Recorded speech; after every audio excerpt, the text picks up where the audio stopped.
Jadi hikmah perjuangan ini sangat besar, ya, sehingga paling enggak mampu membuat mereka kaum Ba'alawi, Habib itu, keturunan Nabi palsu itu,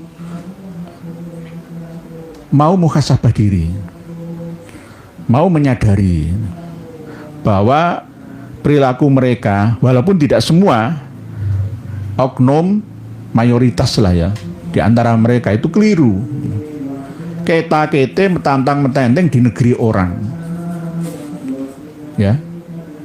Oleh sebab itu tidak boleh nanti baik keturunan Tionghoa sekalipun ataupun keturunan Arab menjadi presiden atau menjabat sebagai pemangku jabatan publik yang penting. Berbahaya. Di Undang-Undang Dasar 45 pasal 26, 27 itu kan jelas isinya. Ayat 1, 2 ada jelas isinya. Bisa disimak di channelnya Gus Rifki Zulkarnain dan Gus Fuad Pleret. Sudah mulai diungkap lagi masalah ini. Ini sebagai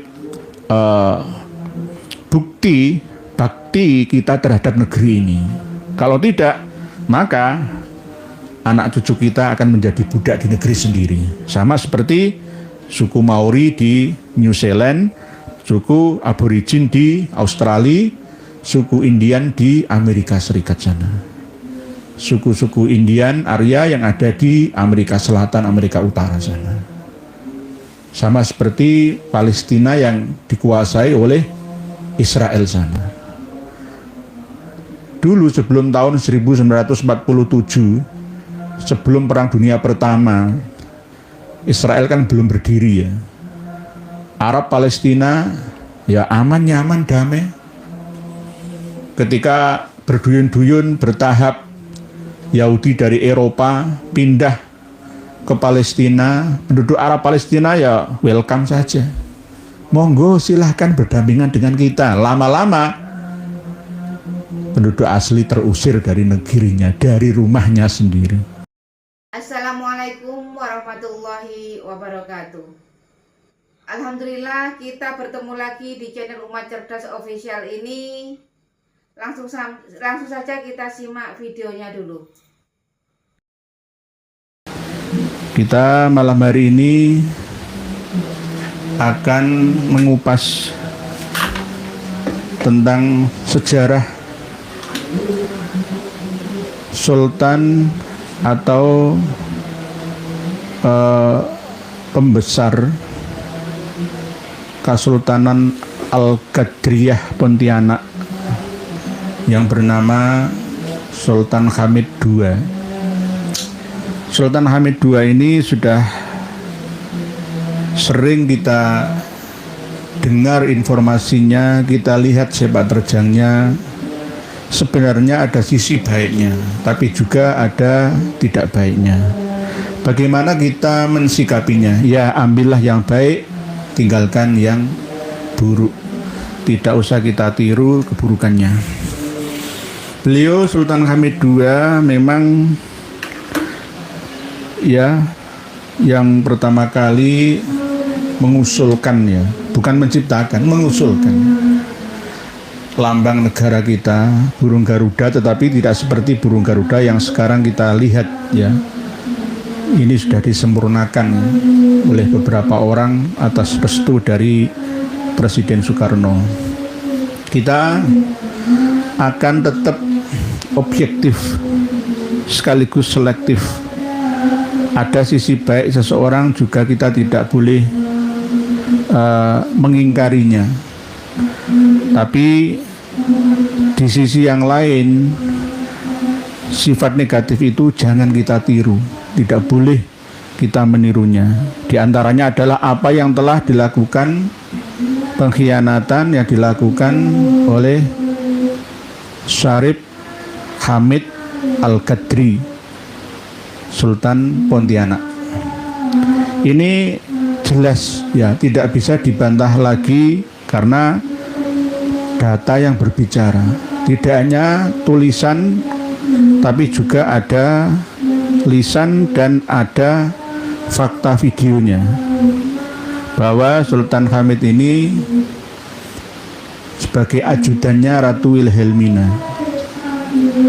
Beliau memang pernah belajar di Bandung, ya, sampai ke Malang, ya, bahkan sampai lagi ke Breda, Belanda sana, meneruskan studi militernya, ya, lalu berkarir di dalam dunia militer juga.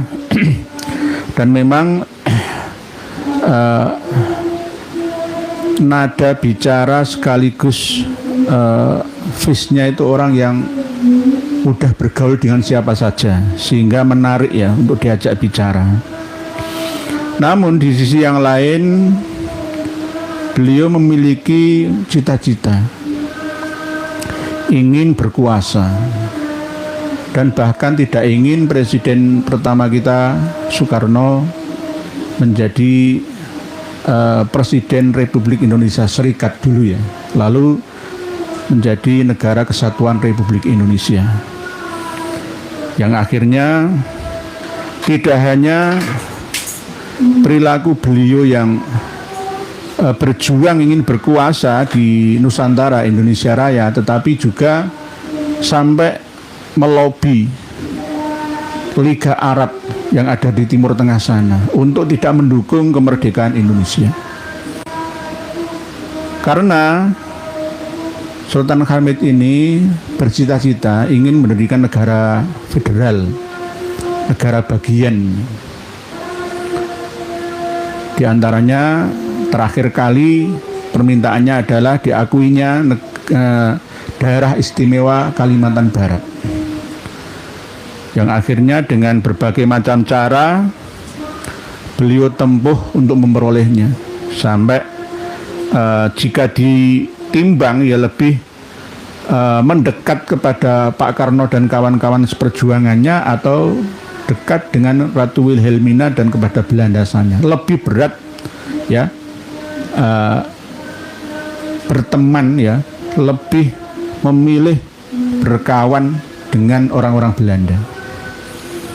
Padahal jelas kita ini kepingin merdeka dari Belanda. Hal ini benar-benar terbukti beliau juga bergabung dalam misi diplomasi untuk menggagalkan lobi-lobi para tokoh yang ada di negeri ini. Pertama kali di antara negara Timur Tengah yang mengakui kemerdekaan kita adalah Mesir. Mesir mengirim seorang utusan untuk menemui Presiden Soekarno pada tahun 1947, yakni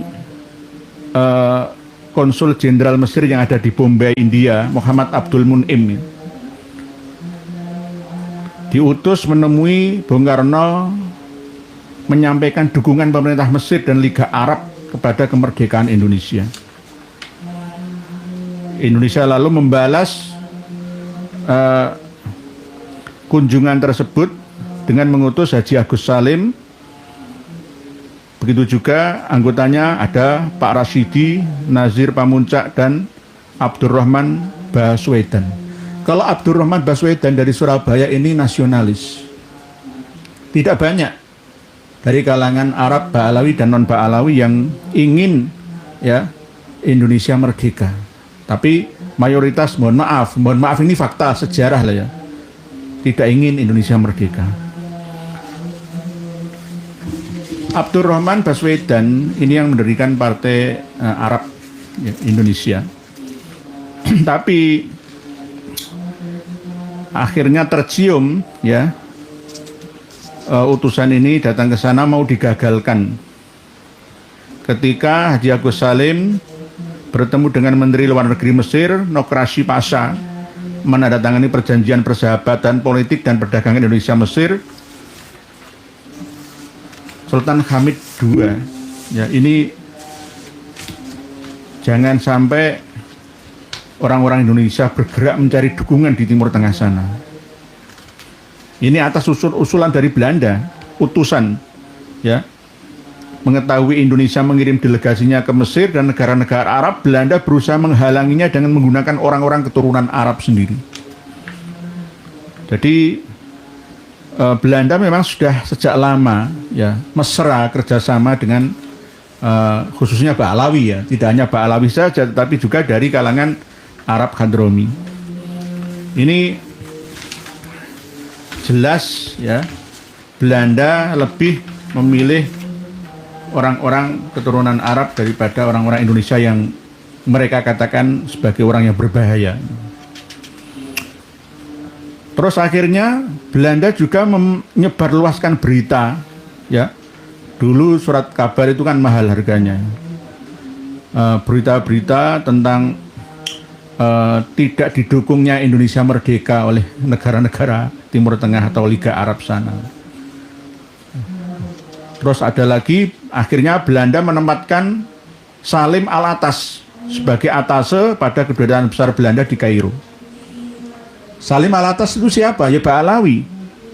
Jadi kalau ada orang yang mengelak, ya, tidak percaya kalau Ba'alawi kerjasama dengan Belanda, itu dia tidak belajar sejarah. Belanda bekerja sama menjajah kita itu sejak sebelum Indonesia merdeka, ya, sampai setelah Indonesia merdeka. Dalam mempertahankan kemerdekaan Indonesia, Belanda pun mengangkat kapiten-kapiten Arab itu. Di antaranya adalah, ya, ini Salim Al-Atas sebagai atase pada kedutaan besar Belanda di Kairo. Tapi ini tercium. Akhirnya Salim Al-Atas dapat diusir dari Mesir sebagai persona non grata. Tidak hanya itu saja, kaki tangan Belanda yang dikirim dalam sebuah misi diplomatik di negara-negara Arab dipimpin oleh Sultan Pontianak Abdul Hamid II, yang memimpin, ya, misi diplomatik untuk melobi negara-negara Arab. Siapa pimpinannya? Sultan Hamid II. Tapi akhirnya dapat digagalkan juga. Alhamdulillah, biiznillah. Jadi ini sudah ditulis oleh surat kabar Timur Tengah sana, di misi dari Abdul Hamid, ya, Syarif Abdul Hamid II ini. Jadi Abdul Hamid itu ada dua, ya. Sultan Abdul Hamid II Kesultanan Turki Utsmani, ya, Sultan terakhir yang meninggal tahun 1918 itu, dan ini Sultan Hamid, ya, terkenal dengan Sultan Hamid II. Abdulnya kadang-kadang disebutkan, kadang tidak. Syarif atau Sultan Hamid II. Istana Kadriyah, Pontianak, Kalimantan Barat. Terus ada lagi sebuah misi mata-mata Belanda dari Indonesia menjadi berita besar dalam surat kabar Arab. Nah, ini ada misi mata-mata lagi yang dipimpin oleh Abdullah Al-Amudi. Nah, ini aslinya orang Surabaya, tapi keluarganya banyak yang ada di Malang. Pada waktu perang 10 November 45, Abdullah Al-Amudi ini juga berkhianat, membocorkan rahasia para pejuang kita.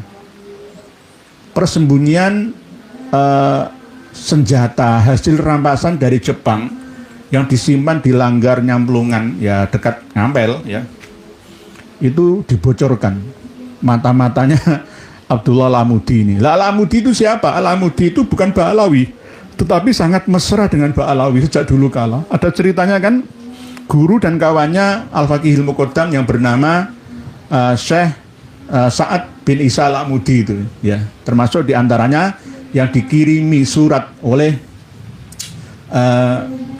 Al-Faqihil Muqaddam, diantaranya yang berisi tentang mi'rajnya Al-Faqihil Muqaddam ila Sidratil Muntaha itu.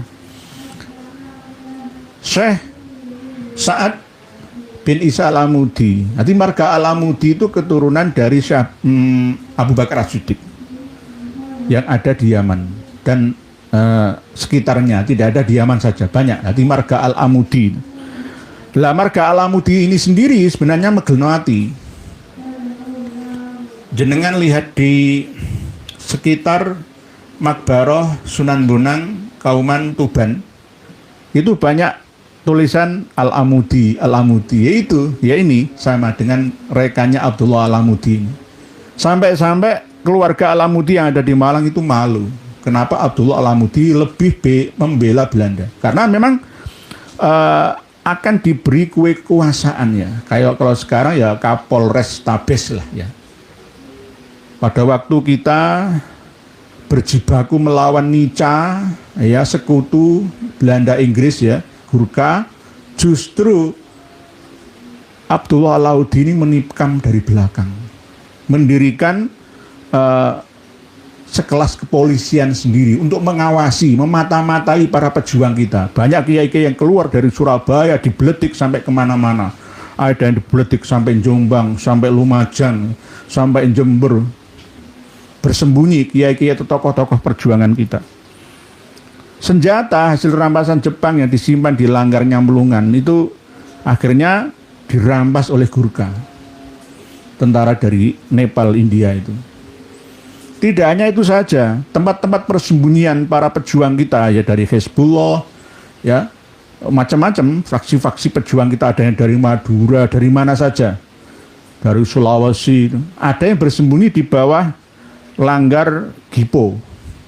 Jadi kalau jenengan ingin melihat bunker yang ada di bawah musola atau Langgar Gipo ya, kalau dari Ngampel itu ke arah sana sedikit, nanti jenengan cari masuk gang, itu ada bunkernya. Itu tempat persembunyian para pejuang kita dulu. Tapi banyak di antara orang-orang keturunan Arab Hadromi ya, itu membocorkan ya rahasia kita. Yang akhirnya kita dapat dipukul mundur keluar dari kota. Yang akhirnya juga korban kita ya antara 16.000 sampai 20.000-an nyawa. Tapi ada juga keturunan Arab yang ada di Surabaya, Ngampel dan sekitarnya membela pejuang-pejuang kita. Ada ya putri Arab, ada 150-an lah. Tetapi yang laki-laki ini mayoritas tidak membela. Kalau yang laki-laki keturunan Arab itu ikut berjuang mengikuti komandan-komandan dari pribumi kita. Yang lainnya itu tidak mau diatur lah. Tidak mau diatur karena memang ingin balas budi dengan Belanda dan ingin kedudukan dulu kasta 2 pada waktu Belanda berkuasa sebelum kedatangan Jepang. Jadi antara Abdullah Alamudi dengan Sultan Hamid II ini sama-sama pengkhianat. Kalau ada usulan untuk diangkat menjadi pahlawan nasional ya, Sultan Hamid II ini saya nggak setuju. Setuju. Tidak sesuai dengan standar. Karena apa? Standar seorang pahlawan itu adalah mencurahkan segala harta, tahta, tenaga, dan pikirannya untuk bangsa dan negara. Lebih mengedepankan kepentingan bangsa dan negara daripada kepentingan kelompoknya, klannya, atau keluarganya. Nah, Sultan Hamid II ini tidak. Jadi kalau ada yayasan Sultan Hamid II misalkan membantah, ayo kita adu data. Sebenarnya sudah dikupas ya oleh sejarawan kita, tidak hanya sejarawan kita saja, tetapi juga pakar-pakar politik kita yang lebih tahu pada masanya. Bahkan Sultan Hamid II ini juga pernah berniat membunuh Sultan Hamengkubuwono ke-9 ya, Durjatun. Padahal itu teman sekolahnya sama dua orang lainnya pada waktu rapat membahas tentang kabinet ya Republik Indonesia Serikat, yang akhirnya tercium oleh intel kita bahwa yang menyuruh untuk menembak mati Sri Sultan Hamengkubuwono ke-9 itu adalah ternyata Sultan Hamid II ini. Terus ada lagi keterlibatan Sultan Hamid II dengan pemberontakan APRA ya, diantaranya Westerling yang membantai rakyat Bugis Sulawesi Selatan sana. Ada yang mengatakan 30.000 nyawa dibantai, ada yang mengatakan 3.000, macam-macam ya. Westerling, lalu Westerling juga pindah ke Bandung juga begitu. Ini ada keterlibatan Sultan Hamid II karena memang Westerling itu teman akrabnya, teman cangkruannya Sultan Hamid II. Jadi ini yang perlu kita ketahui bersama, bahwa tidak semua keturunan Arab itu membela dan ingin Indonesia merdeka. Mayoritas tidak ingin. Karena apa? Sudah pernah merasakan bagaimana mulianya hidup ketika Belanda berkuasa sebelum kedatangan Jepang. Tahun 42, 45, 44, 44, 45. Sebelum kedatangan Jepang itu. Jadi apalagi Alamudi ini. Jadi ini bukan berarti informasi sepihak, bukan, tapi memang faktanya seperti itu. Bahkan antara Syarif Hamid II ya dengan Alamudi ini juga memiliki rencana ya, ingin berkuasa, menganggap orang-orang Indonesia, orang Jawa, orang Madura, orang Sunda ini bodoh-bodoh semua, seakan-akan mereka sendiri yang pinter, dia sendiri yang pinter. Sampai-sampai Abdul Alamudi membentuk Badan Kepolisian Militer dalam kota Surabaya untuk membantu usaha serdadu Inggris dan Nica dalam mencari dan menangkap ya para pejuang kita, kiai-kiai kita diuber kayak tikus, lari keluar kota. Gitu. Jadi hampir sama seperti apa yang kita bahas kemarin malam itu. Termasuk menggunakan isu Palestina, ya, macam-macam cara ditempuh untuk mendapatkan keinginannya itu. Jadi kalau ada misalkan non Ba'alawi misalkan mendukung perjuangan kita, ya ada. Ya, seperti Abdurrahman Baswedan itu. Abdurrahman Baswedan itu termasuk nasionalisme, tidak setuju dengan karakteristik Ba'alawi. Ini yang juga perlu kita waspadai bersama. Di Palu ya, itu kan ada bandara ya, Mutiara Sis Al Jufri. Itu sebenarnya kalau menurut saya nggak usah pakai Sis Al Jufri, justru dirubah saja. Itu kan diputuskan tahun 2014 yang lalu. Dirubah saja bandara atau Bandar Udara Mutiara Tombolututu, itu saja. Tombolututu itu pahlawan nasional dari Sulawesi Tengah, Palu, dari kerajaan Mutong, ya. Asli itu pahlawan yang melawan Belanda. Kalau Sis Al Jufri itu singkatan. Sis itu Sayyid Idrus bin Salim Al Jufri. Marga Al Jufri itu apa? Yahudi. Sama seperti kalau sekarang yang ada di Uni Emirat Arab itu Ali Al Jufri itu kan. Abdurrahman Al Jufri itu sebagai pembesarnya Partai Komunis yang ada di Yaman Selatan sana. Apakah kita menyalahkan Sis Al Jufri atau Sayyid Idrus bin Salim Al Jufri? Tidak menyalahkan beliau. Beliau biarkan sebagai penggerak pendidikan Al-Khairat ya, yang ada di Sulawesi. Tidak hanya di Sulawesi Tengah sana, tapi sampai ke Sulawesi Utara, sampai ke Minahasa. Karena Yayasan Al-Khairat ini menyebar kemana-mana. Ada 420 lembaga di bawah Al-Khairat. Memang bagus ya, tetapi ya tidak turut serta berjuang benar-benar nyata melawan Belanda. Hanya di dunia pendidikan saja. Dan beliau aslinya bukan orang sini. Beliau lahirnya itu di daerah dekatnya Tarim, ya di Hadramaut sana. Cuma ibunya Wakila berasal dari Sulawesi. Terus datang ke Indonesia itu 2 kali sebenarnya. Pertama kali umur 17 tahun, terus yang berikutnya umur 22 tahun itu datang ke Pekalongan dulu. Ya masih belum sukses. Di Pekalongan ya beberapa waktu, lalu pindah ke Solo dengan bercita-cita ingin mendirikan madrasah Robito Alawiyah. Lalu pindah-pindah juga sampai ke Kalimantan, lalu yang terakhir sampai di Palu, Sulawesi Tengah sana. Lah, beliau sebenarnya itu bukan penduduk sini, penduduk sana. Tapi baru-baru ini diresmikan oleh Kemenkumham bahwa diakui Sis Al-Jufri ini sebagai WNI. Baru-baru saja. Karena apa? Pemerintah daerah Sulawesi Tengah itu berusaha untuk menjadikan Sis Al-Jufri, Sayyid Idrus bin Salim Al-Jufri ini sebagai pahlawan nasional. Tapi sampai saat ini belum berhasil. Kalau bisa jangan. Bukan berarti atas dasar kebencian, enggak, standarnya apa itu loh. Ya, apakah ini perjuangan dari Salim Segaf Al-Jufri yang pernah menjadi Menteri Sosial dulu ya, terus didukung oleh para penguasa yang ada di Provinsi Sulawesi Tengah sana, khususnya ibu kota Palu. Ini ya wallahu alam bisawab. Kalau bisa tetap ya anggaplah sebagai syekh itu saja. Jadi Sis Al-Jufri, lapangan terbang itu dirubah saja, nggak usah Sis Al-Jufri.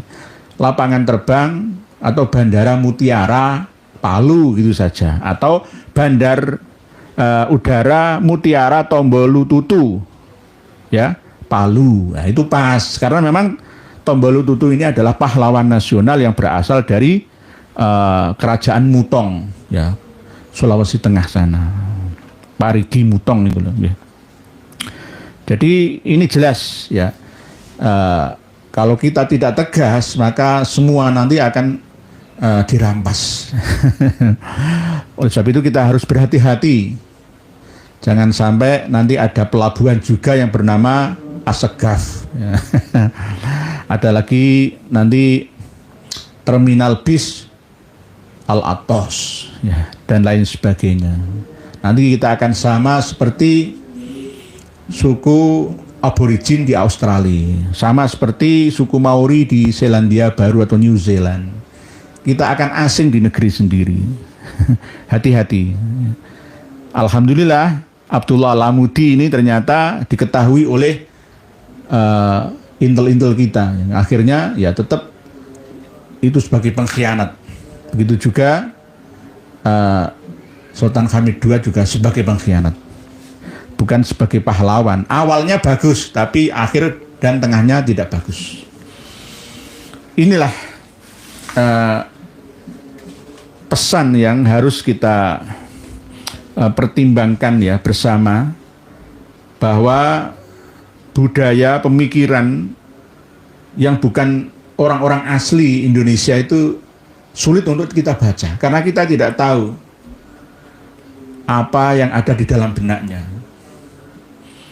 Bisa-bisa membahayakan kita, karena mereka memiliki misi dan visi yang kita tidak mungkin bisa mendeteksinya. Ya sama seperti marga Barokbah II yang ada di Kalimantan Timur dan Kalimantan Selatan sana. Ahmad Sofyan Barokbah, Fakhrul Barokbah. Ya tujuannya ya untuk kekuasaannya atau mungkin klannya. Ya sama. Jadi tidak hanya Al-Amudi saja, Abdullah Al-Amudi saja atau Syarif Hamid II saja, tidak. Ya kapiten-kapiten Arab itu juga. Kapiten-kapiten Arab itu. Bukan ini berarti rasis, benci dengan Arab, itu tidak. Arab Al-Irsyad yang bahaya, tetap kita rangkul sebagai saudara, tapi jangan macam-macam ingin di atas kita. Lah, mohon maaf, bodohnya kita sendiri juga. Kenapa ngangkat ya Raja Minyak yang turunan dari Abdad dari Yaman sana? Apa nggak ada orang-orang pinter yang ada di Indonesia? Orang-orang asli Dayak, asli Madura, asli Jawa, asli Sunda, asli Bali, asli Sasak, asli Bugis, masa nggak ada? Asli Melayu, asli Batak, masa nggak ada? Yang akhirnya kan ya seperti ini, oplosan.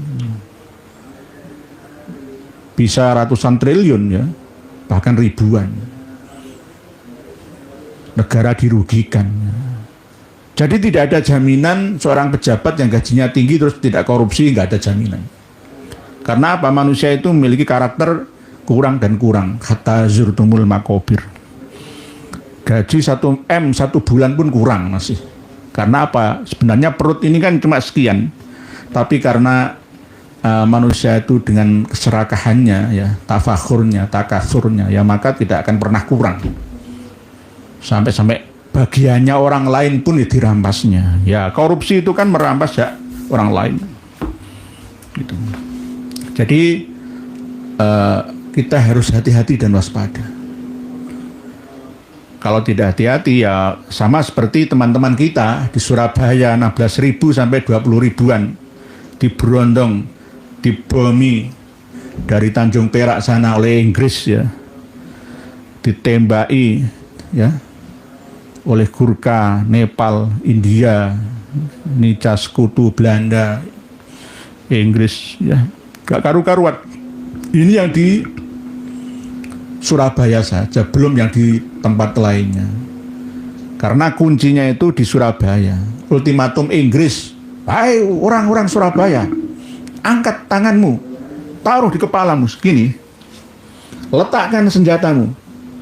Ultimatum Inggris dijawab oleh Bung Tomo, tidak akan menyerah. Allahu Akbar.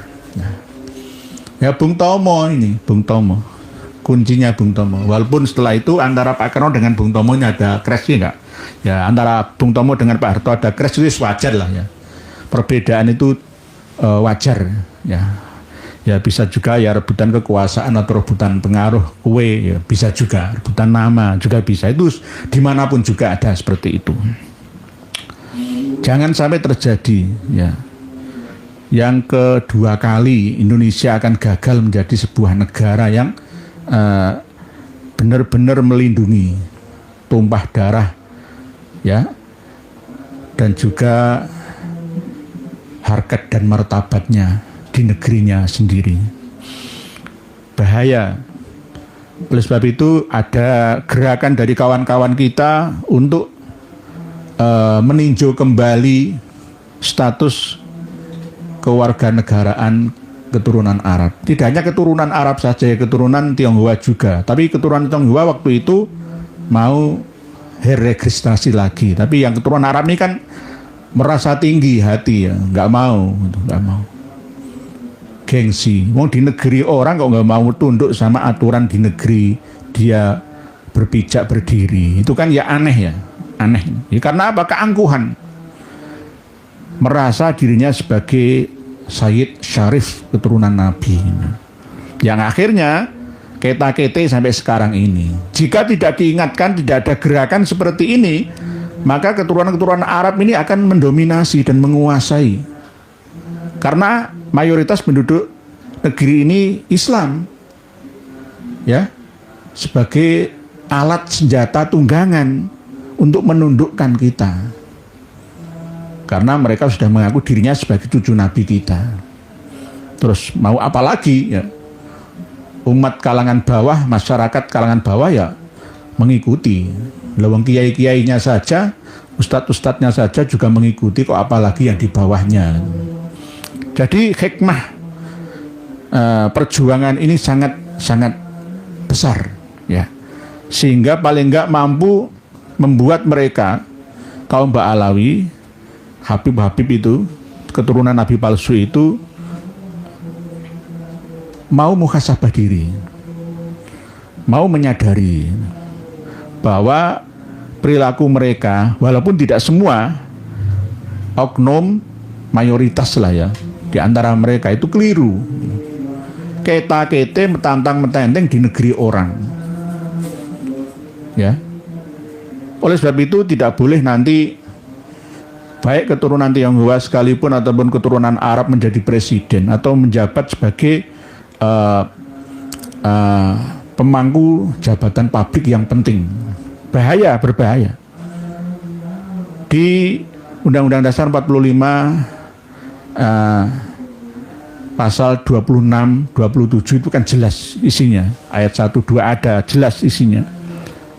Bisa disimak di channelnya Gus Rifki Zulkarnain dan Gus Fuad Pleret. sudah mulai diungkap lagi masalah ini. Ini sebagai bukti bakti kita terhadap negeri ini. Kalau tidak, maka anak cucu kita akan menjadi budak di negeri sendiri. Sama seperti suku Maori di New Zealand, suku Aborigin di Australia, suku Indian di Amerika Serikat sana. Suku-suku Indian Arya yang ada di Amerika Selatan, Amerika Utara sana. Sama seperti Palestina yang dikuasai oleh Israel sana. Dulu sebelum tahun 1947, sebelum Perang Dunia Pertama, Israel kan belum berdiri ya. Arab Palestina ya aman, nyaman, damai. Ketika berduyun-duyun bertahap Yahudi dari Eropa pindah ke Palestina, penduduk Arab Palestina ya welcome saja. Monggo silahkan berdampingan dengan kita. Lama-lama penduduk asli terusir dari negerinya, dari rumahnya sendiri. Lalu sekarang habis wilayahnya, tepi barat dipecah-pecah jadi berapa itu? Gaza itu aja dia hancurkan porak-poranda. Para pemirsa dan pendengar semua rahimakumullah. Demikian yang dapat kami sampaikan sebagai mukadimah, karena sering disampaikan oleh kawan-kawan kita yang menulis di kolom komentar, mukadimahnya jangan lama-lama. Tapi kalau terlalu pendek nanti ya nggak enak ya Pak ya. Jadi ya tidak terlalu lama dan pendek, yang tengah-tengah saja. Khairul umur awsatuha. Karena malam hari ini tidak ada kata istirahat bagi kami. Maka kami ya tidak memutolaah dulu tulisan panjenengan. Pulang kerja langsung beraktivitas melayani umat dan masyarakatnya sampai menunggu pengumuman sidang isbat. Seharusnya Kementerian Agama itu menggelar sidang isbat nasab gitu loh. Jangan sidang isbat 1 Ramadan, sidang isbat 1 Syawal toh. Ya jangan. Anggaran dari Kementerian Agama untuk 1 kali acara isbat ini ya paling 170 jutaan. Nggak sampai miliaran kalau ada orang yang mengatakan. Saya kan banyak teman dari Kementerian Agama. Nggak ada ya, cuma paling ya 176 untuk biaya sebagian transportasi sama konsumsi itu saja. Apalagi kalau sekarang kan sebelum isbat itu kan ada seminar-seminar ya sebagai mukadimahnya. Dan alhamdulillah awal Ramadan tahun ini kompak ya antara Muhammadiyah dengan pemerintah. Kita mengikuti yang mana? Yes, ikutilah as-sawadil a'dham ya, termasuk pemerintah ya. Kalau memang ada perbedaan ya tetap kita toleran. Karena ini perbedaan yang sangat signifikan karena antara halal dan haram kok. Ya, kalau perbedaan selain dari Ramadan dan Syawal itu kan bisa dimaklumi khilafiyahnya. Tapi kalau yang seperti ini kan ya termasuk perbedaan yang sangat fatal sebenarnya. Sangat fatal. Antara ruyah dan hisab ini kenapa kok masih bulat itu? Gak ada kesepakatan itu. Ya beginilah, yang penting kita tetap mampu menjadikan ini sebagai pelajaran bahwa ternyata perbedaan itu adalah hukum Tuhan. Tidak akan pernah habis ditelan zaman, pasti tetap akan terus ada. Bismillahirrahmanirrahim. Bismillahirrahmanirrahim. Membaca tulisan panjenengan, baca sholawat. Apakah Al-Qadri masih Ba'alawi datang pada abad berapa di Kalimantan? Oh, nggih. Dari Pak baca sholawat. Sebenarnya kami sudah meneliti tentang kedatangan bukan Habib sih, Sayyid Husain Al-Qadri. Itu aslinya itu dari India, kelahiran India. Tapi yang akhirnya kenapa Al-Qadri itu masuk menjadi Ba'alawi? Nah, ini masalah politik saja. Dan kitab-kitab karya Ba'alawi yang ada di Hadromi sana itu juga mengakui marga Al-Qadiri. Padahal Syarif Husain ya, leluhur pertamanya Syarif Hamid II ya, itu torekohnya Qadiriyah wa Naqsabandiyah, tidak torekoh Al-Faqihil Muqaddam, ya tidak melakukan rotiban, ya tidak. Tapi kenapa lama-lama kok bisa berubah? Kalau kita memiliki kemampuan kifayah atau bisa membaca ya face seseorang, masa Sultan Hamid II itu seperti wajahnya orang Yaman kan? Ya enggak, lebih mirip ke India. Dulu pada waktu Gurkha, Nepal, India menyerang Surabaya, itu banyak yang membela kita, membelot.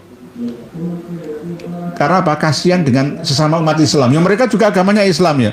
Lah bahkan imamahnya itu ya sama. Nanti ujung-ujung ban pespanya itu sama seperti kaum Ba'alawi. Nanti tentara Gurkha, Nepal, India itu sama ya, banyak muslimnya. Campuran dari Pakistan juga, tentara bayaran itu. Ya. Terus wajahnya mirip ya, terus membaur dengan kita. Terus lalu mengaku sebagai Habib. Siapa yang tahu? Siapa yang mau tanya? Menelusurinya? Enggak ada kan? Jadi menurut penelitian kami sementara Pak baca sholawat, Al-Ghadri yang ada di Pontianak dulunya kan membawah lalu pisah. Abdurrahman Al-Ghadri sendiri mendirikan kerajaan baru di Pontianak itu, yang akhirnya turun-temurun sampai Sultan Hamid II itu. Sampai sekarang Istana Al-Ghadriyah masih ada.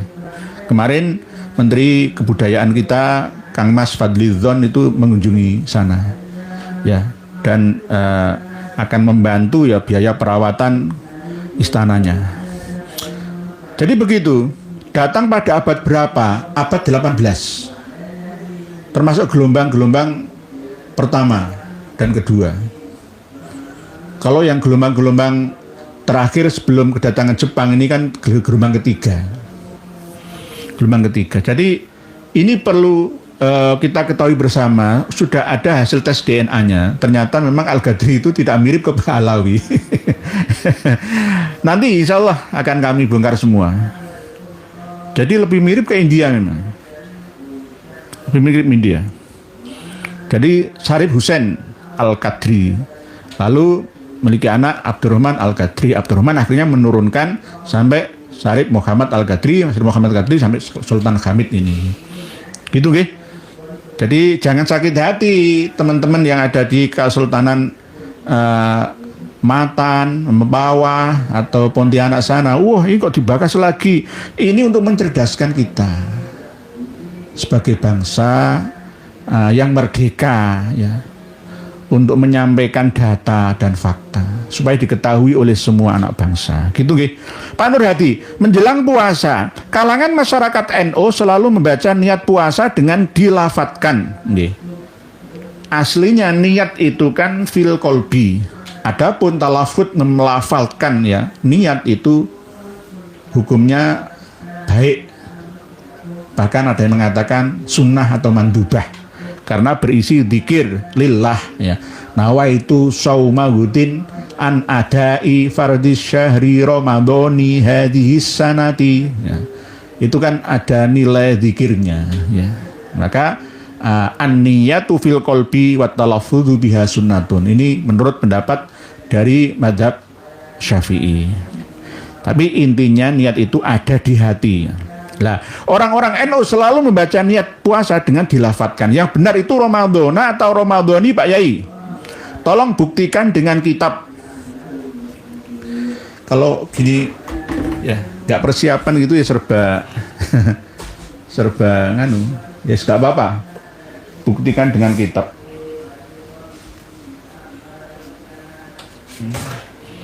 Kita pakai kitab I'anatul Thalibin saja ya. Pakai kitab I'anatul Thalibin saja. Ini lebih soreh ya, lebih jelas. Jenengan buka kitab I'anatul Thalibin juz 2. Pak Nurhadi. I'anatul Thalibin juz 2 bab puasa. Halaman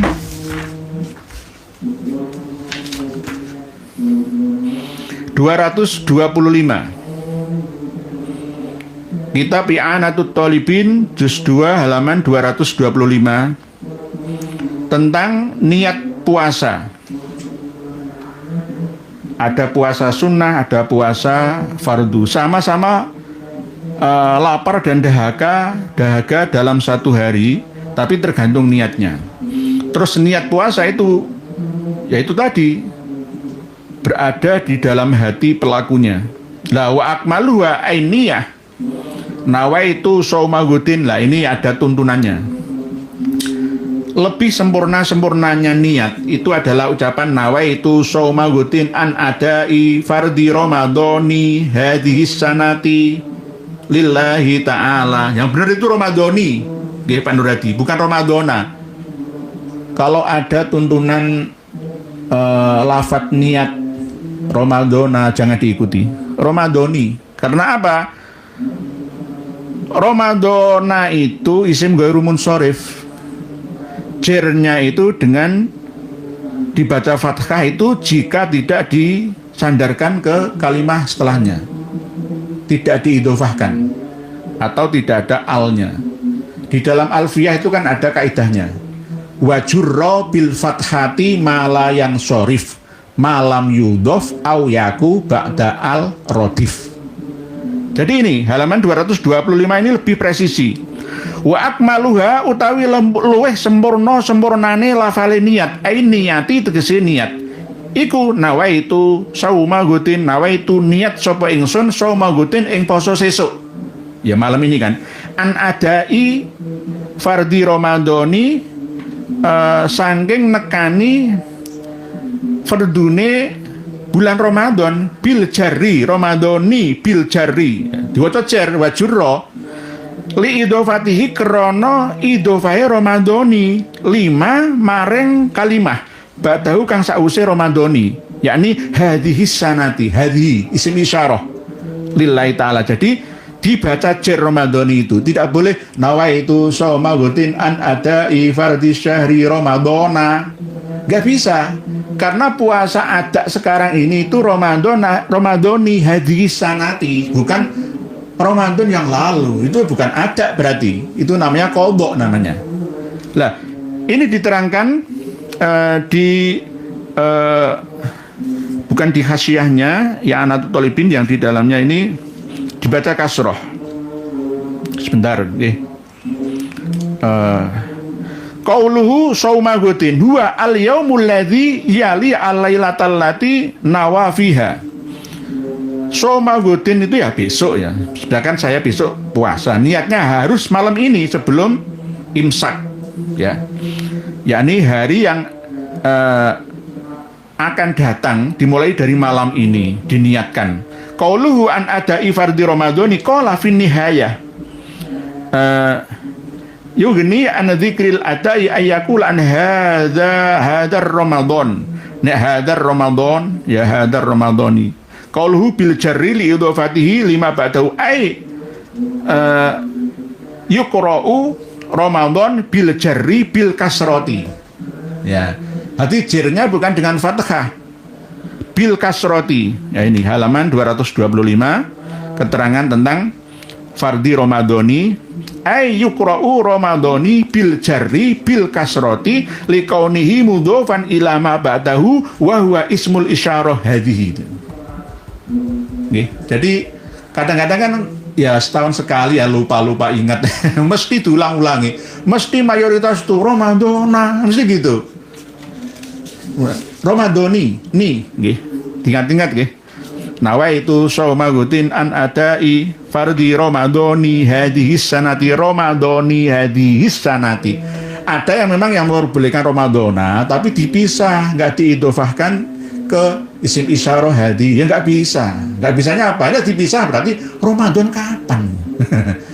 Karena apa? Ketika ada itu ya sekarang ini hadhihi sanati gitu. Nek nawaitu saumagutin an qadai ya fardhi syahri Ramadhana ya bukan hadis sanati sih nggak masalah, langsung fardhi Ramadhana kapan ya. al-yaumus sabiki misalkan ya, beda lagi itu. Jadi ini nggih Pak Nurhadi, I'anatut Thalibin halaman 225 juz 2. Presisi nggih. Enak. Terus berikutnya mohon maaf nggih. Tolong buktikan dengan kitab. Sudah nggih Pak Nurhadi nggih. Pak Wawan DM channel. Sampurasun Mbah Yai Rampes. Bagaimana caranya menyadarkan Muhibin di Pontianak dan Pulau Kalimantan bahwa Sultan Hamid bersekutu dengan Belanda dan para Habib nasabnya tak tersambung alias palsu. Sering-seringlah membuka channel ini. Pak Wawan DM channel dan channel-channel perjuangan meluruskan nasab selain channel ini. Channel ini ada dua, yakni Karma 212 dan KRT Nurhi Adinegoro. Bisa buka channelnya Gus Aziz Jazuli, channelnya Gus Fuad Pleret, banyak ya, Manusia Plural, ya semua KBN Nusantara, ya Gus Mar itu banyak.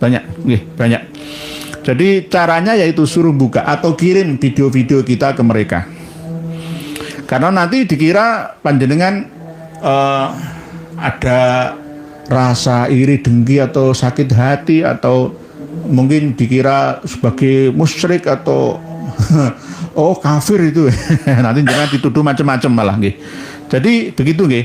Nasabnya tidak tersambung alias palsu. Ini kalau disidangkan, sidang isbat nasab oleh Kementerian Agama, jelas nanti akan ada mukodimahnya, diseminarkan dulu. Lalu baru diputuskan. Pasti akan kelihatan jelas. Ya ini yang ditakutkan. Nanti kalau jelas ya, diputuskan oleh pemerintah ya, maka mereka kaum Ba'alawi kita akan kelenger semua. Gitu. Jadi begitu nggih Pak Wawan DM channel. Gavin, assalamualaikum Ndek Ngaos nggih sami-sami sama-sama Pak Gavin.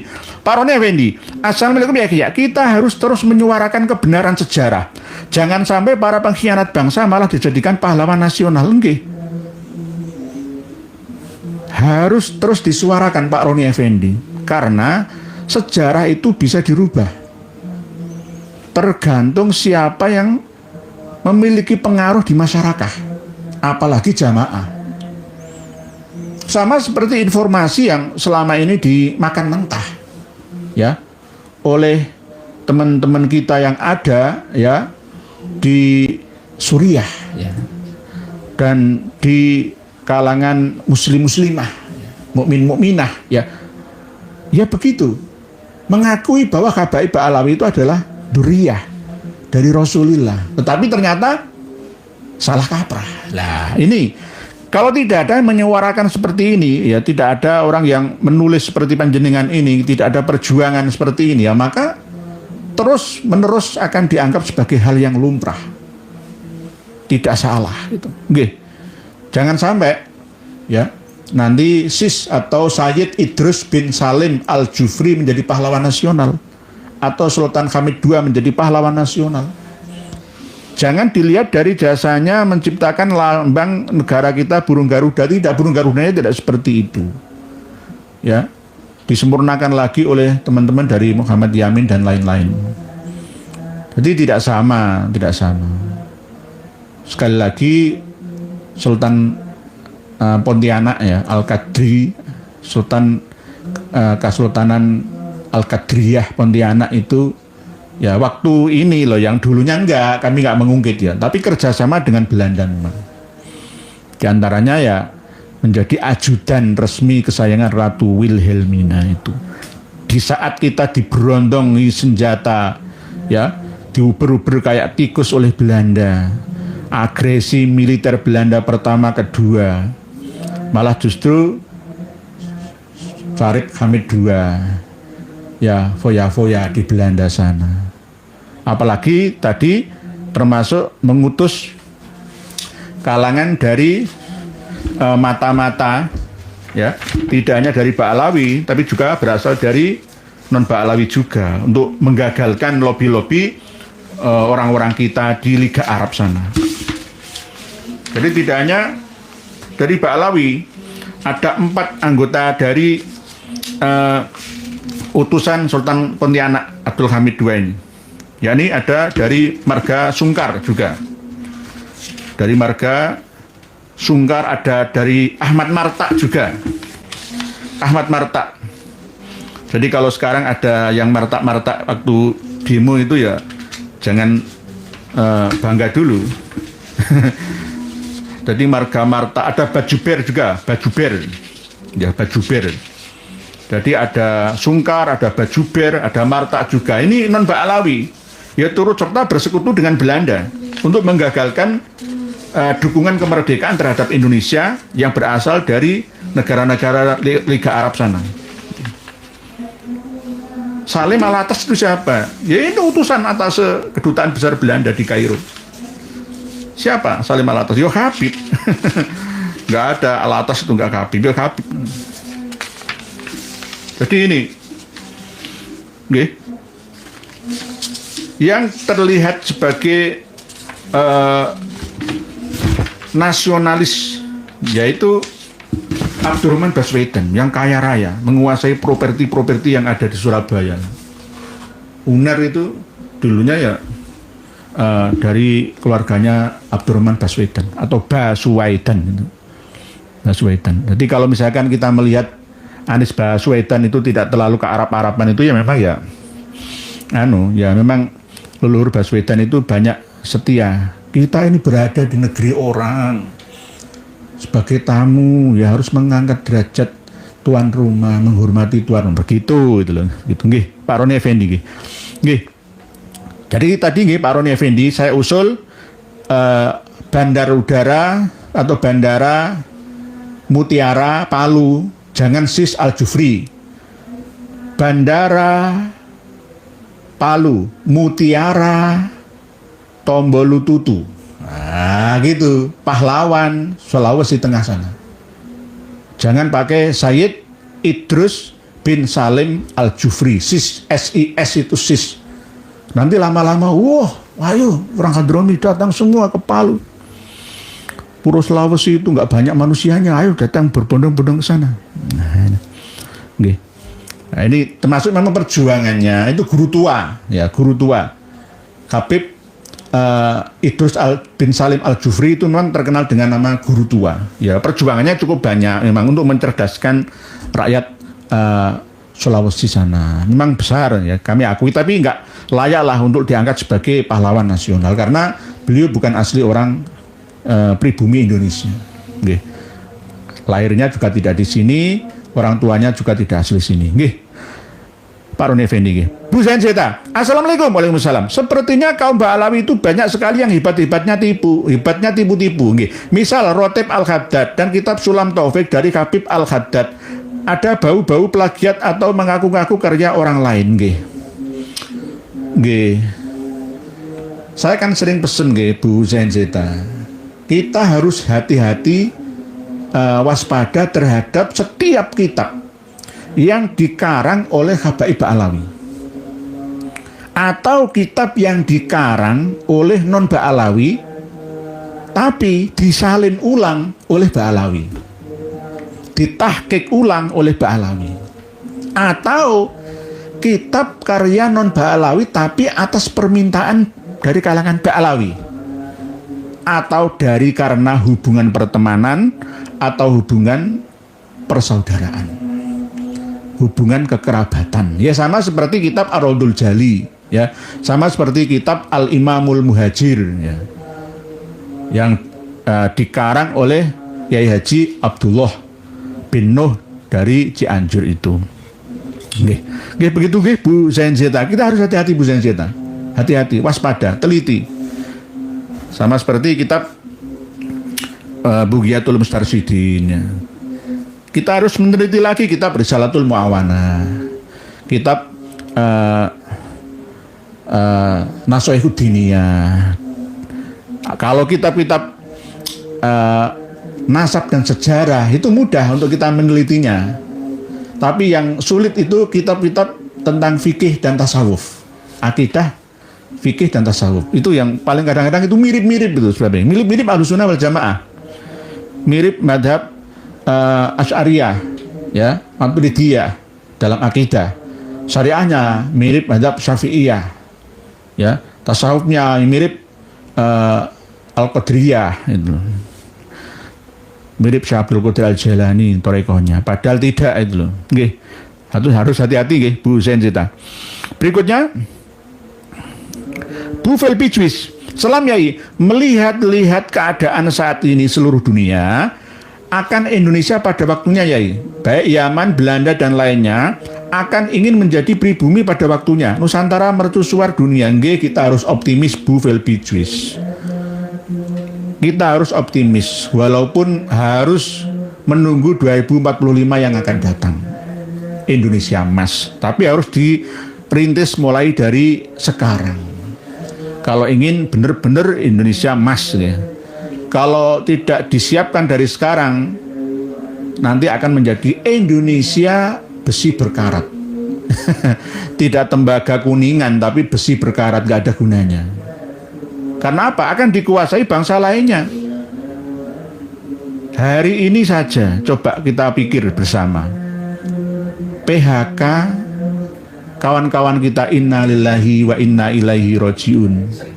Sritek, Sri Rezeki Tekstil itu, Semarang, Sukoharjo, ya, kemungkinan besar nanti 10.669 karyawan yang ke PHK. Nah ini menjelang hari raya, ya. Terus bagaimana tangisannya mereka-mereka yang memiliki ketanggungan keluarga? Ini termasuk musibah yang sangat besar. Musibah yang sangat besar. Jadi kami turut berduka atas peristiwa yang menimpa saudara-saudara semua dari karyawan-karyawati PT Sritek sana. Semoga tetap ada solusinya, tetap harus bersyukur. Nggak perlu kita terlalu merenung susah yang berlebihan ya, sampai kita bawa sampai sakit-sakitan. Jangan. Kita bersyukur, yang penting sehat. Insya Allah ada jalan. Kita harus optimis sesuai dengan pesan dari Bu Velpijwis. Ya, yang penting sehat walafiat, segar wal abugar.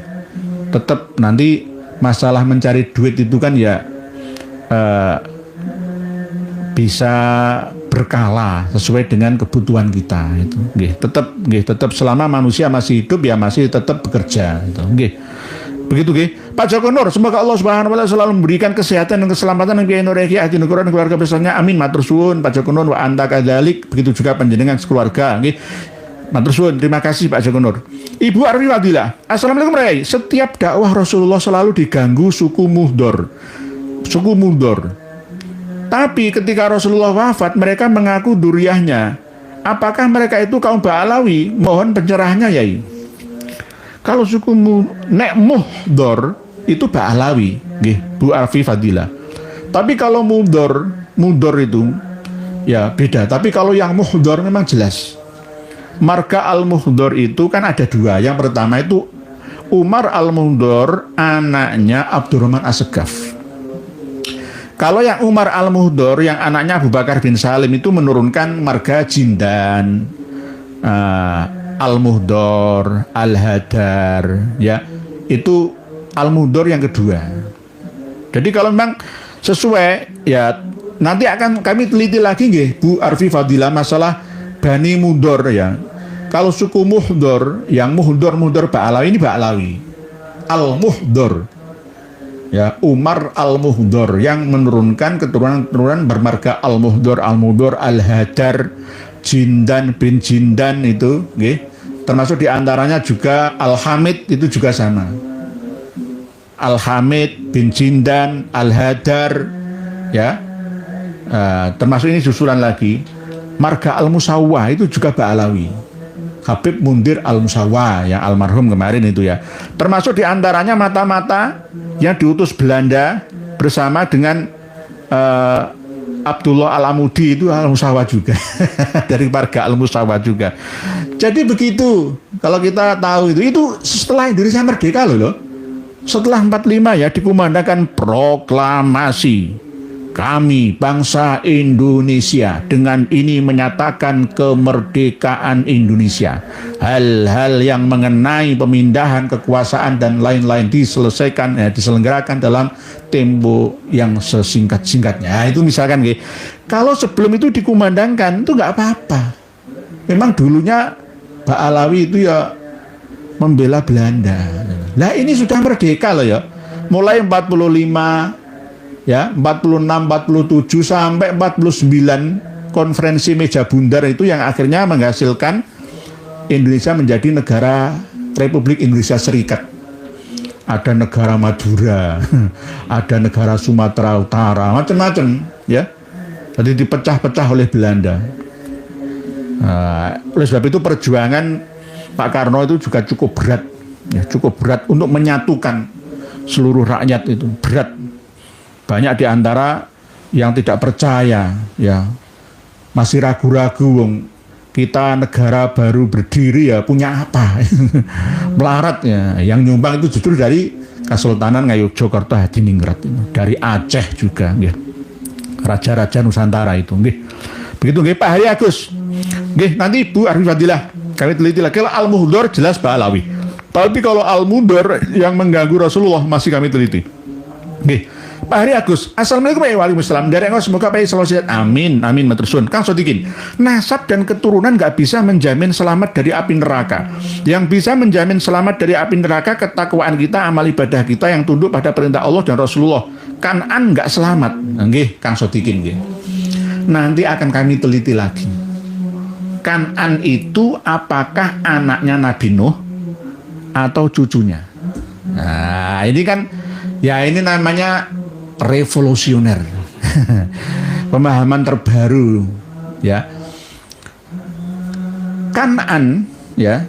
Palestina, Lebanon, yang Israel sekarang juga sampai Gaza, Yordania itu tanah Kanan itu. Lah karena Kanan katanya tenggelam, tapi kenapa kok memiliki keturunan? Ya. Nah ini Kanan yang mana? Lah ada yang mengatakan ini Kanan anaknya Ham. Kan Sam, Ham, Yafes, ya. Ada yang mengatakan 4, Kanan, Sam, Ham, Yafes, ya.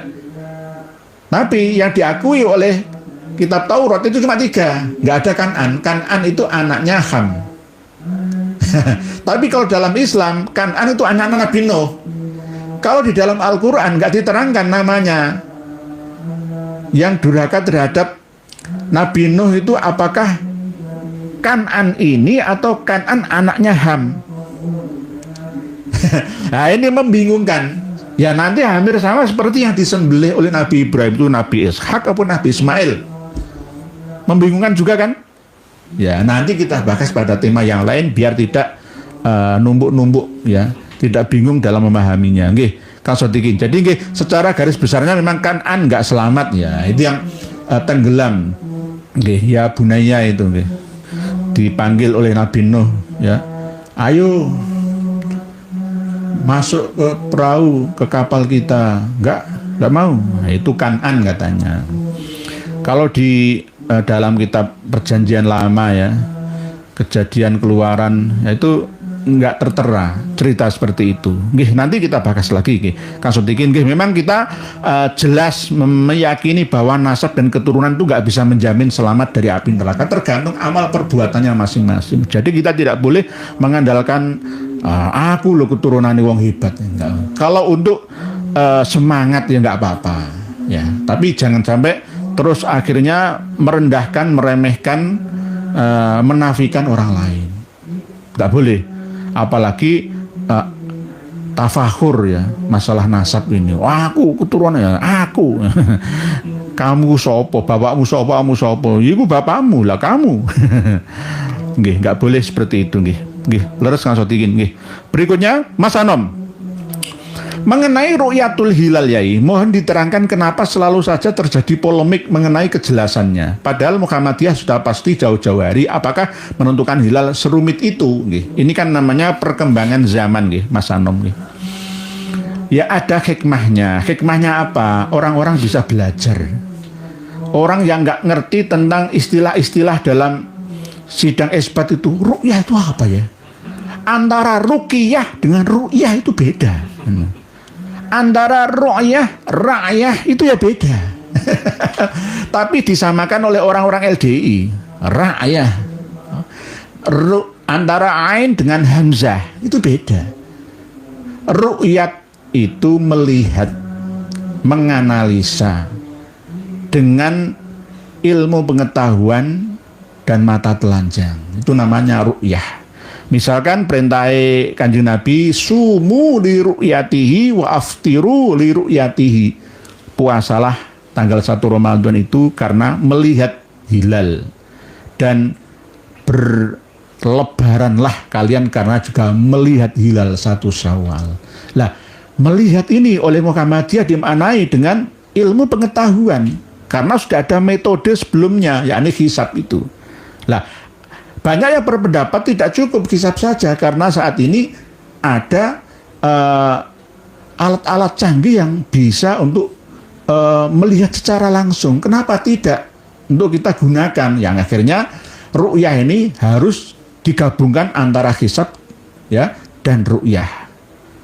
Sama-sama diperlukan. Tapi kalau menurut Muhammadiyah enggak diperlukan. Cukup hisab hitungan saja. Metodenya saja sudah ada yang memang Muhammadiyah selalu tidak meleset. Tetapi Muhammadiyah tidak memikirkan wilayah. Indonesia ini ada 3 waktu yang berbeda. Ya sama seperti kejadian seperti ini ya. Ya, Aceh ya. Ya sebenarnya nggak sama seperti Jawa. Aceh lebih lama derajatnya ya. Ufuk melihat hilalnya. Itu jadi istilah-istilahnya akhirnya keluar semua. Lalu masyarakat banyak yang memahaminya. Oh, ru'yah itu melihat. Melihat tidak harus dengan mata telanjang, tapi harus dengan kamera, teropong, ya, yang canggih seperti sekarang. Melihatnya di mana?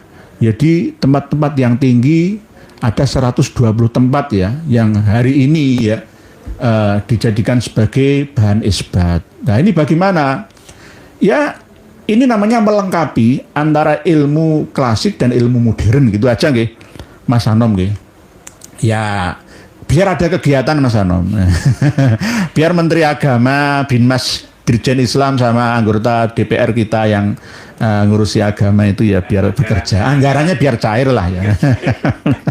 Anggarannya biar cair. Kalau nggak gitulah ya nggak ngerti lah. Nggak ngerti. Ya, sama dengan ketika kita mengatakan darot itu apa ya? Darot itu apa? Nah, seperti istilah-istilah dalam kitab nasab. Ya, akhirnya kita tahu semuanya. Gitu. Lah ini yang perlu diwaspadai, gitu, Mas Hanom. Pada waktu tim Ru'yatul Hilal NU melaksanakan tugasnya, ada orang yang berjaket LDII di belakangnya. Jenengan jeli, lihat, ya, pakai jaket di belakangnya ada tulisan LDII supaya kelihatan diakui. Karena memang dompleng, LDII dalam masalah Ru'yatul Hilal, tim-timnya itu mendekati NU. Lah NU ini tidak merasa risih karena nganggep pada Islami. Jenenge wapi Lembaga Dakwah Islam Indonesia. Nggak waspada. Nah ini dilihat oleh semua mata seluruh Indonesia LDI itu. Ada tulisannya kok. Coba kalau pas neropong hilal itu, bulan itu, pasti LDI ikut-ikutan. Ini yang harus diwaspadai bersama, nggih Mas Hanom. Jadi intinya nggih podo benere nggih antara hisab dengan ru'yah. Hisab sendiri dasarnya itu yang namanya ru'yah itu kan melihat tidak harus dengan mata telanjang, tapi dengan ilmu pengetahuan ya, begitu nggih. Sama seperti kuman. Kuman itu kan gaib. Tetapi jika dilihat dengan alat mikroskop ya tidak gaib lagi. Bisa dilihat dengan mata telanjang. Berarti nggak gaib lagi. Sama dengan antara hisab dengan ru'yah. Intinya kembali kepada dawuh Kanjeng Nabi kita, sumu li ru'yatihi wa aftiru li ru'yatihi. Kalau memang yang dilakukan oleh pemerintah kita bersama dengan tim Ru'yah Nahdlatul Ulama ya, maka ini termasuk hakikat. Kalau Muhammadiyah itu syariat itu. Hakikat itu benar-benar ilmu yakin ya. Dan dan hakul yakin. Ya, kalau Muhammadiyah mungkin ilmu yakin saja. Tapi kalau pemerintah dan NU ini hakul yakin, pas, delok pas. Enggak hitungan tok, enggak teori tok, tapi praktek. Namanya hakul yakin. Ya, seperti kamakola Bahaji Oma Irama, hakul yakin. Nasabah Alawi itu batal. Hakul yakin. Karena melihat Raden Haji Oma Irama memiliki manuskripnya yang tidak dimiliki oleh ulama sedunia. Pak Awan juga, Kang Brot. Assalamualaikum warahmatullahi wabarakatuh. Dari Cengkareng menyampaikan mohon maaf dohir batin menjelang bulan suci Ramadan. Sami-sami Kang Brot, sama-sama.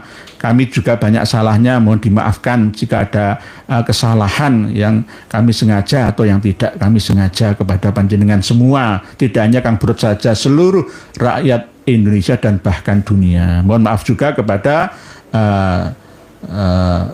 Grand Syekh Al-Azhar, Syekh Ali Goma yang sering saya sindir-sindiri ya. Ayo belajar lagi nggih. Syekh Ali Jum'ah atau Ali Goma nggih. Sebagai bangsa seharusnya sudah kenyang dengan asam garam perjuangan nggih. Bangsa Indonesia ini bukan bangsa kecil ya, kerdil. Bangsa pejuang, bukan pecundang. Wong Mongol aja bisa kalah kok. Hanya dikalahkan oleh kaum Ba'alawi, ya, memalukan. Ini gara-gara apa? Ada senjata bersembunyi di balik jubah agama ini loh. Ini yang sulit kita membedakannya itu. Nggih, begitu nggih. Pak Wan Yuri, Assalamualaikum warahmatullahi wabarakatuh. Mohon bertanya, apakah pada masa dinosaurus hidup di bumi, manusia juga sudah ada di bumi berdampingan dengan dinosaurus? Matur suwun. Tidak. Bangsa-bangsa melata yang bukan dari kalangan manusia itu lebih dulu ada daripada bangsa manusia. Primata-primata itu baru ada, baru setelah primata ada namanya bangsa manusia. Kalau dinosaurus sebesar itu, manusianya sebesar apa? Kalau dinosaurus itu benar-benar ada dan pernah ditemukan, ya,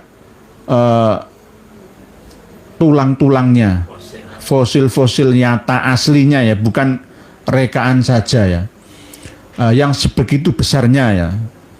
Terus manusianya kalau nggak menyesuaikan, ya pasti akan dimakan, akan musnah. Sama dengan di Papua, burung onta itu jadi buruan orang-orang Papua sana, sehingga mulai punah. Begitu juga gajah yang ada di Jawa. Sudah nggak ada lagi gajah di Jawa. Kenapa gajah nggak ada di Kalimantan sana? Ayo, kenapa? Kenapa gajah ada di Sumatera? Nah, hal-hal seperti ini, ya, ini berhubungan dengan geografi. Bahwa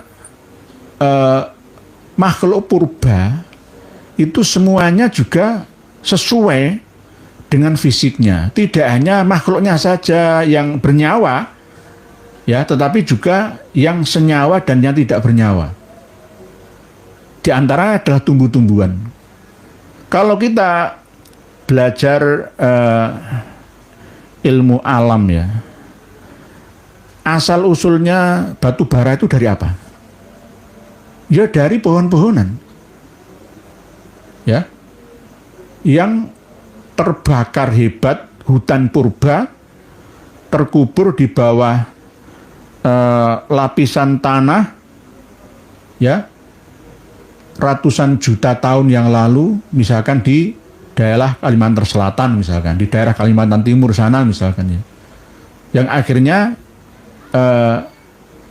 diambil oleh umat manusia untuk digunakan sebagai bahan bakar listrik, misalkan bahan bakar kereta, misalkan untuk menggerakkan mesin-mesin yang ada ya sebelum ditemukan minyak dan gas bumi ya.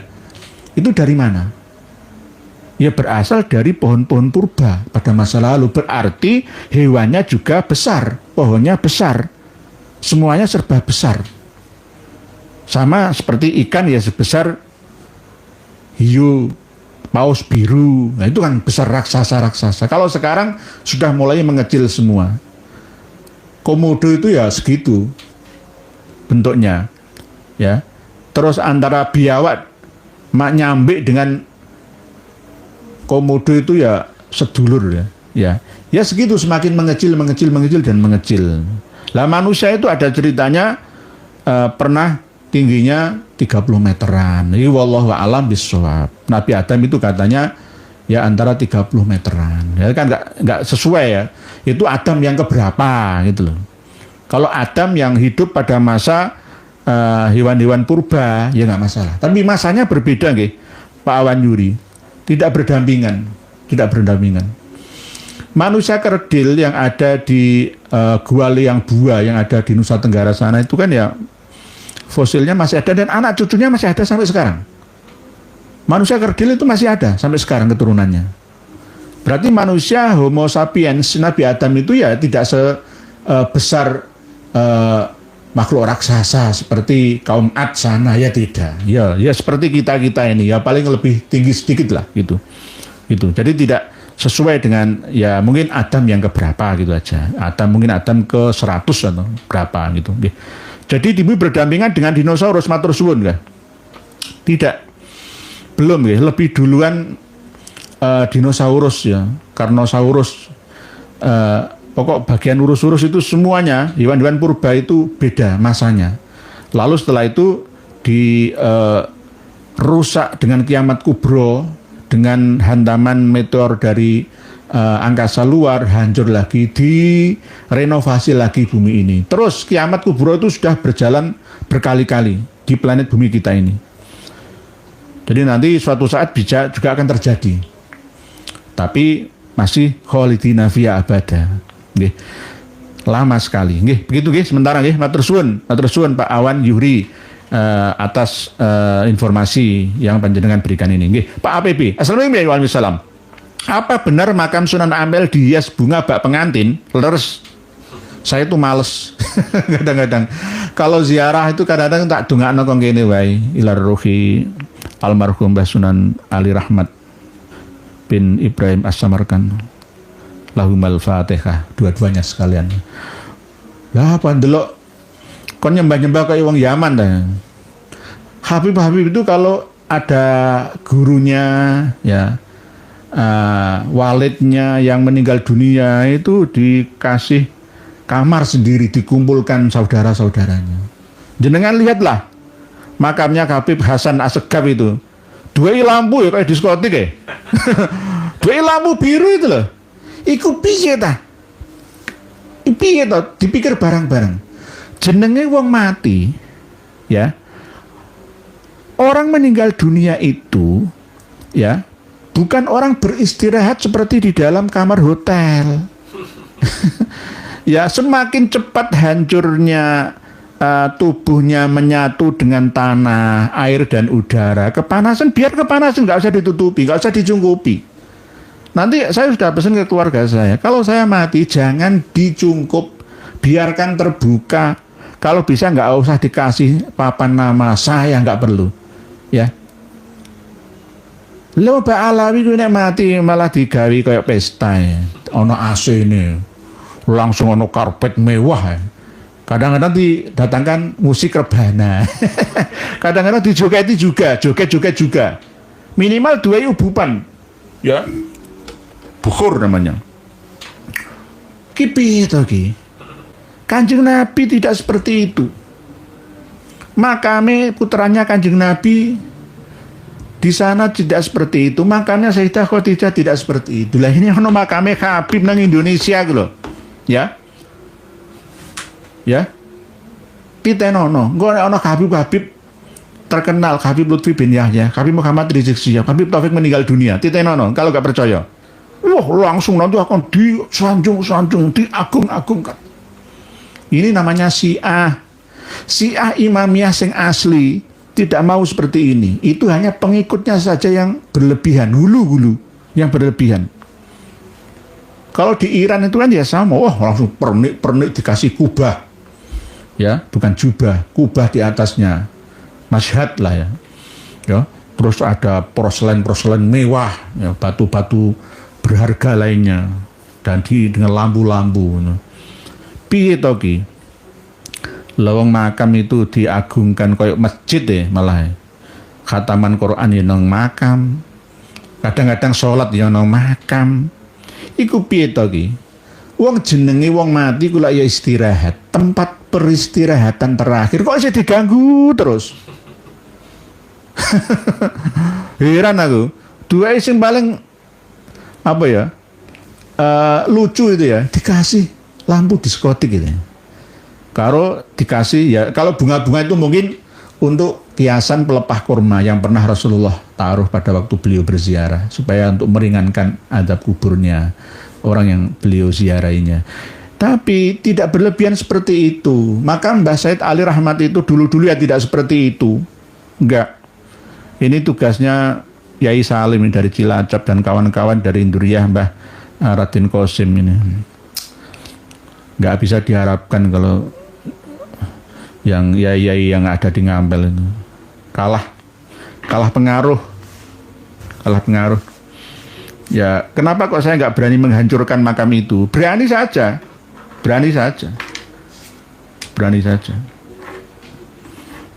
kalau nggak ada tuntutan hukum loh ya.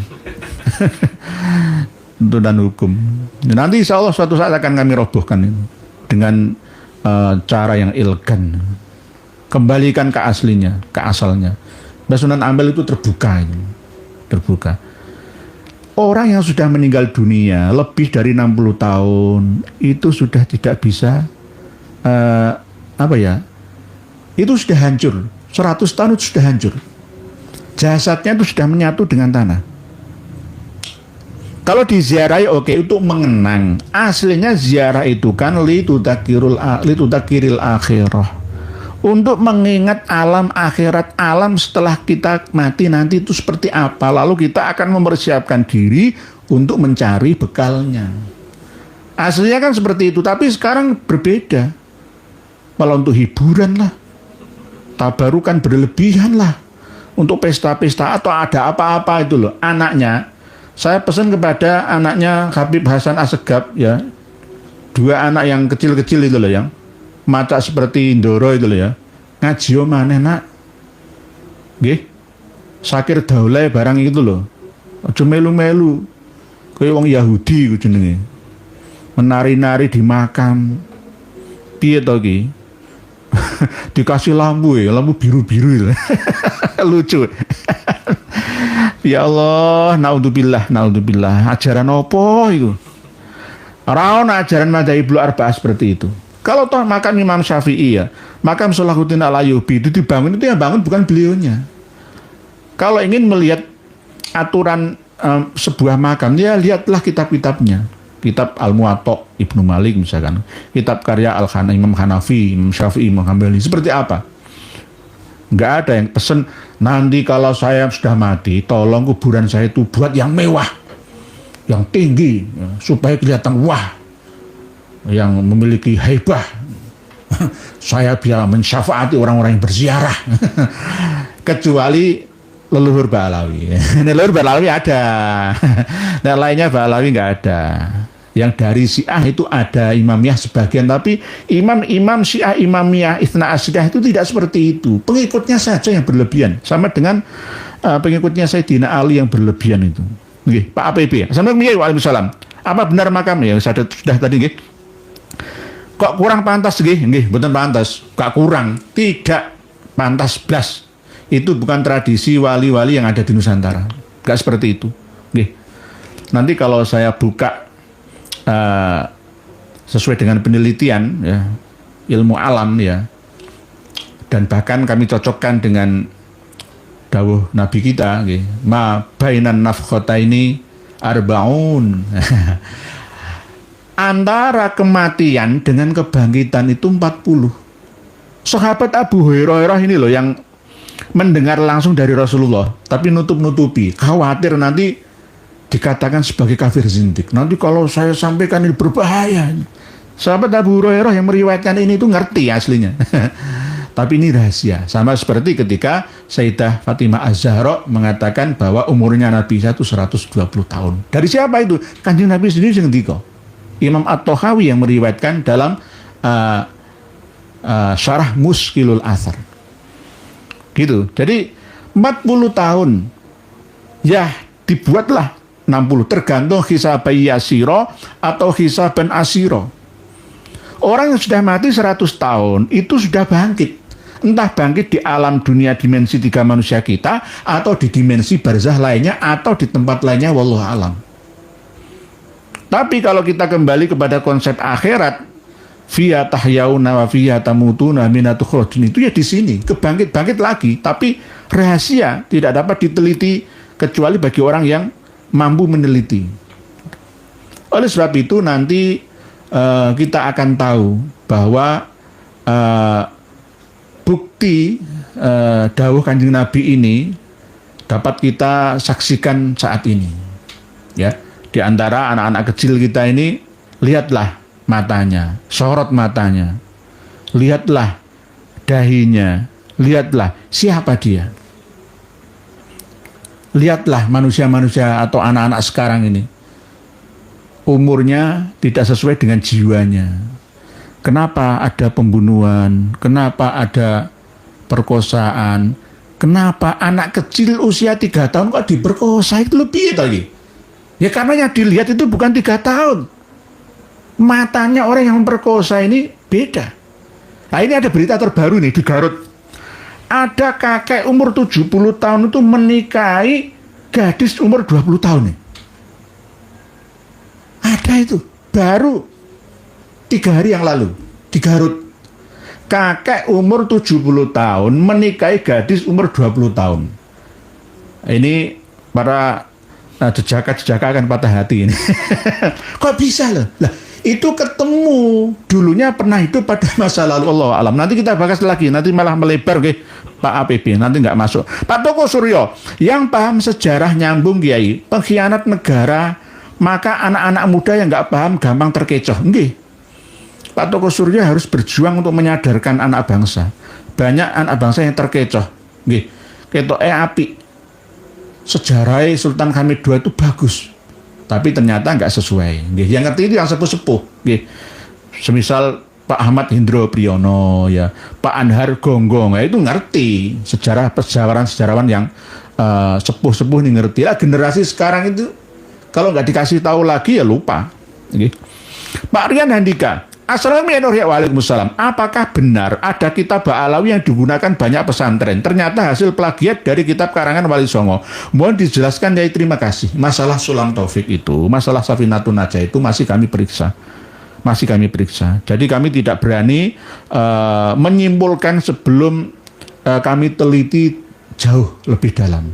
Karena kami juga berhati-hati nih, Pak Rian Andika. Jangan sampai nanti kami ini divonis sebagai orang yang sangat gegabah, ceroboh, ya, memutuskan sesuatu yang tidak melalui langkah-langkah yang hati-hati gitu. Nggih, Pak Rian Andika, nggih. Habis. Subhanallah, ternyata sudah 1 jam lebih perjumpaan kita malam hari ini. Untuk kesimpulannya, banyak marga keturunan Arab yang ada di Indonesia sejak sebelum Indonesia merdeka sampai setelah Indonesia merdeka itu masih tetap setia dengan Belanda penjajah kita.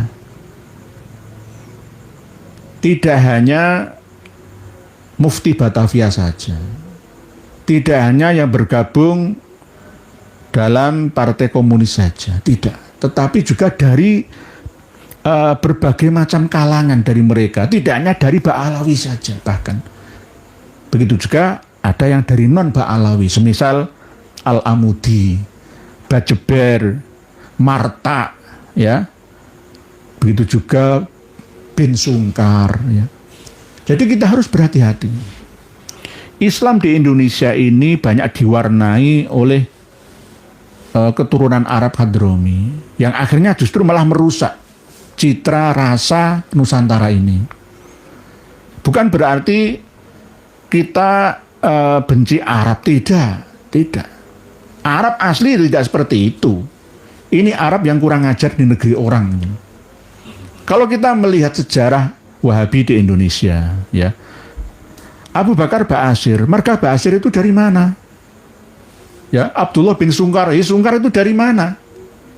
Ya kan? Terus misalkan Wahabi sekarang yang tidak salafi loh ya, misalkan marga-marga Bajre. Yo Bajre itu siapa ya? Bajre itu ya dari Arab Hadromi dan ada campuran dari Androp. Ya, ya nek Riyad Bajre itu ya kemungkinan ya ada benarnya dalam masalah rokok. Ada benarnya dalam masalah rokok. Ya cuma jangan munafik lah. Halal yang ngomong halal loh. Ya. Jangan ya ayyuhalladzina amanu lima taquluna ma la taf'alun. Contohlah saya nggak pernah merokok. Jangan melihat saya kalau pas live ini ngerokok, tapi saya nggak berani mengharamkan rokok. Ya ini kan jelas kan ya. Padahal jika saya niati saya tidak merokok ini karena rokok haram, saya dapat pahala. Tapi saya tidak berani. Daripada kalangan Muhammadiyah atau Wahabi yang tidak merokok karena mengharamkan rokok, ini malah lebih berbahaya. Berani mengharamkan yang dihalalkan oleh Allah. Ayo. Berarti disi kersane Allah. Rokok itu sarana manusia untuk relaksasi. Ya. Ngopi, rokok seneng. Penjajah itu tidak seneng, sing dijajah seneng. Penjajah itu akan lebih bahagia jika melihat yang dijajahnya itu menderita. Habaib Alawi itu tidak ingin umat Islam Indonesia ini bahagia. Ditakut-takuti dengan neraka. Ini ciri-ciri dari penjajah. Agama dijadikan sebagai alat untuk menakut-nakuti pemeluknya. Itu berarti penjajah. Kamu kalau begini neraka, kalau begini tidak masuk surga, dilaknat, tidak dapat syafaat, kualat. Bukan agama itu, tapi orang yang menjadikan agama sebagai alat untuk memperdaya orang lain. Agama itu membebaskan umat manusia dari belenggu pemikiran, dari belenggu penjajahan spiritual, dari belenggu penjajahan ya yang berbentuk pengekangan, ya, penindasan, pemerkosaan, pemerasan seperti Belanda, ya, seperti Jepang, seperti Inggris. Nggih. Jadi begitu nggih. Kita harus hati-hati, ya. Jangan sampai mengharamkan yang dihalalkan oleh Allah dan jangan menghalalkan yang diharamkan oleh Allah. Masalah rokok itu, ya, NU kiai-kiai kita itu makruh, tapi kalau saya enggak, mubah, halal. Walaupun saya tidak merokok, lebih manut siapa? Kalau lihat Bajre, kalau di depan haram, tapi dia ngerokok. Ya. Ada lagi Ustadz Wahabi yang lain itu ketika berbicara di depan publik itu kayak malaikat, tapi nang jaba ki padha wae nyangkruk. Munafik itu namanya.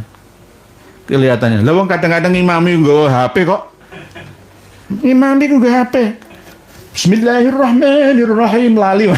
Alhamdulillahirabbil alamin arrahmanirrahim lali ayat buka HP. Mari assalamualaikum warahmatullahi. Assalamualaikum warahmatullahi. Langsung HP-an buka WA. Ngono iku ngakune sebagai ustadz yang mumpuni ngajar di Madinah katanya. Ya, ini memalukan. Oleh sebab itu berhati-hatilah kawan.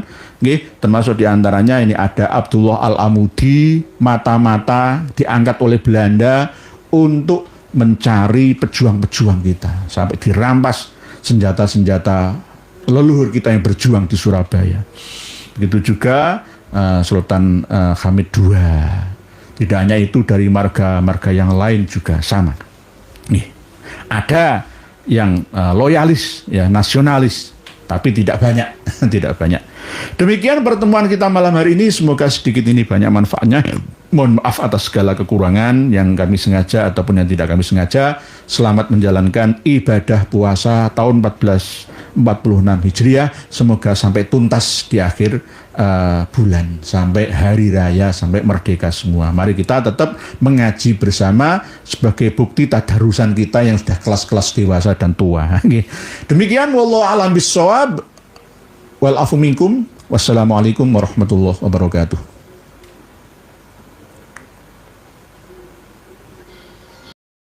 Alhamdulillah rakyat Indonesia sudah banyak yang sadar. Terus semangat dalam perjuangan ini, karena ini adalah kewajiban kita bersama, dan terus waspada propaganda mereka, kaum Ba'alawi yang mengaku-ngaku sebagai cucu Nabi Muhammad SAW. Hal itu dilakukan oleh mereka agar memuluskan misi. Sekarang mereka semakin terpojok karena fakta bahwa rakyat Indonesia sudah banyak yang sadar dari tingkah laku mereka, meskipun masih ada juga muhibin dungu. Tapi intinya mereka semakin sempit ruang untuk dawer duit rakyat. Cukup sekian dulu, sampai jumpa di video selanjutnya. Akhir kata, wassalamualaikum warahmatullahi wabarakatuh.